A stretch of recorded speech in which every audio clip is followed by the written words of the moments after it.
How do you really understand who the African consumer is? And not just to understand as far as from a customer experience or customer feedback, more so how do we start innovating around the customer? How do we start developing better products and services around the consumer? It's not about just one single product. It's that the journey and the experience to your product. That is what we want to do. Well, we see the Masterclass as really just a starting point for what we hope to be an enduring relationship with everybody who takes part in this.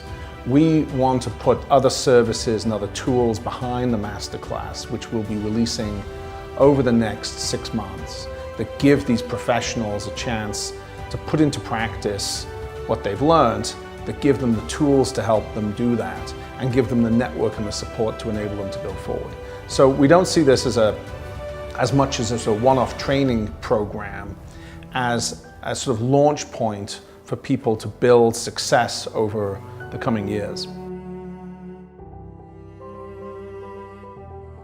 The Masterclass is really a very effective way for people to understand the best practices around building customer experience programs that have evolved over, as I say, probably 10 to 15 years.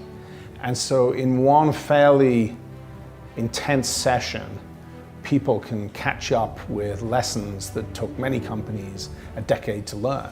So that's a pretty good way of jump-starting your program and avoiding a lot of the mistakes perhaps that were made in the past.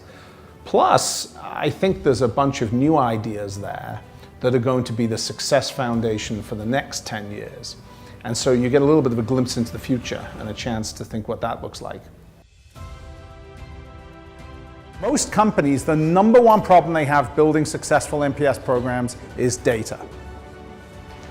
It dominates the problem. The data that you have drops into the water, and the completeness of that data, the quality of that data, is definitely going to determine the level of impact as things ripple out. Most people, if I ask them what Net Promoter is all about, maybe the first thing they give me an answer is they say, well, it's about surveys, which is a tempting way of thinking about it. Or maybe they say it's about a question that we're going to ask customers. If you dig a bit deeper, they might say, well, it's about a score. It's a calculation of some kind. And I would suggest to you, it's none of the above. I don't think it's got anything to do with any of that. These are all mechanics. These are ways in which we've made the Net Promoter concept work. But underneath it all is this basic idea that you have customers we can segment into 3 separate groups: promoters, detractors, and passives. And the basic idea is that one group, the promoters, is a group that actually grows your company. Another group, the passives, doesn't do a lot for your business. And another group, the detractors, actually slow your growth down and maybe even put into negative growth trajectory. So understanding which of your customers is in which segment is really useful, because if you can put the customers into these 3 groups, then you're able to understand how you're performing, because the ratio of the 3 groups is a pretty helpful piece of information, right? And that's what the Net Promoter Score is.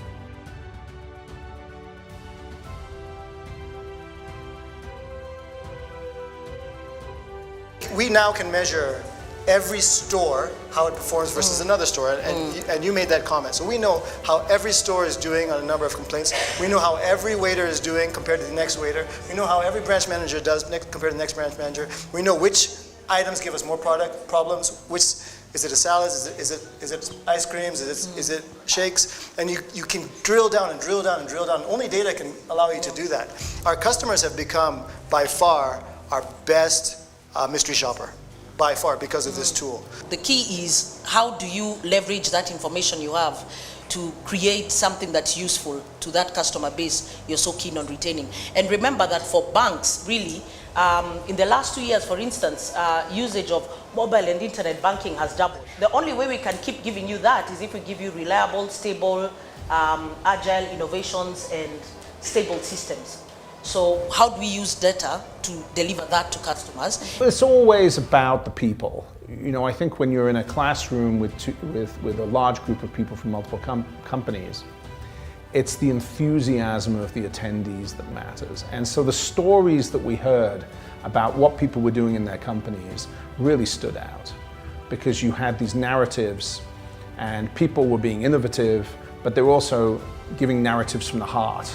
You know, you got this sense of how important it was for them, what they were accomplishing for their businesses, and the accomplishments were very real. So that always stands out. It's those stories of success and the pride in that success. Yes, this is a place to be.